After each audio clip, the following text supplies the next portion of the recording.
For this video, we are going to look at question number 7 in module number 5. So it's asking us, it's giving us a trigonometric function and a quadrant in which this trigonometric function lies. And then we're asked to find the other 5 trig functions. Okay, so keeping in mind our SOHCAHTOA, where sine is our opposite over hypotenuse, cosine is our adjacent over hypotenuse, and tangent is our opposite over adjacent. We can use that information along with the coordinate or the quadrant that we're in to determine these other 5 trig functions. Okay, so first of all, I always suggest sketching it out. So this tells us we're in 3 pi over 2 to 2 pi. So that tells us that we're somewhere here in our 4th quadrant. And we are given our cosine. Remember, that is our adjacent over our hypotenuse. So we know that our adjacent side is 3 and our hypotenuse is 5.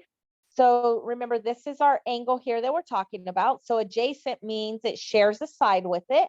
So that is 3. And our hypotenuse is always the radius or the diagonal. And that in this instance is 5. So we can use our Pythagorean's theorem to calculate our missing side. So we have x squared plus y squared is equal to r squared, where x is 3. So 3 squared plus y is what we need to solve for. Is equal to 5 squared. Okay. So that gives me 9 plus y squared is equal to 25, or y squared is equal to 16. So I'm going to take the square root of both sides, and that gives me y is equal to plus or minus 4. Remember, when you take the square root of a number, both the positive and the negative are possible solutions, right? Think about it. 4 times 4 is 16. Negative 4 times negative 4 is also 16. And what we have to do here is choose the one that is correct for the quadrant that we are in. And as you can see, in this case, in the 4th quadrant, our y is negative. So we want to choose negative 4 as the value that we put in to this triangle. Okay. And now that we have that, the rest of it is pretty self-explanatory, right? So our sine of t, remember, sine is our opposite over our hypotenuse. So that's our opposite is negative 4 over our hypotenuse is 5. We were given cosine, so we don't need to calculate that.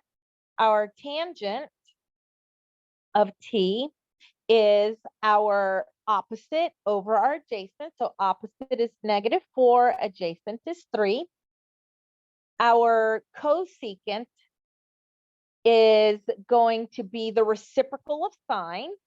So the reciprocal of sine is just negative 5 over 4. You could have put it as 5 over negative 4. That's the same thing. Our secant is the opposite of, or the reciprocal of our cosine. Up in the problem it gave us, our cosine was 3 over 5. So our secant is going to be 5 over 3. And then finally, our cotangent is the reciprocal of our tangent. And so that is going to be negative 3 over 4.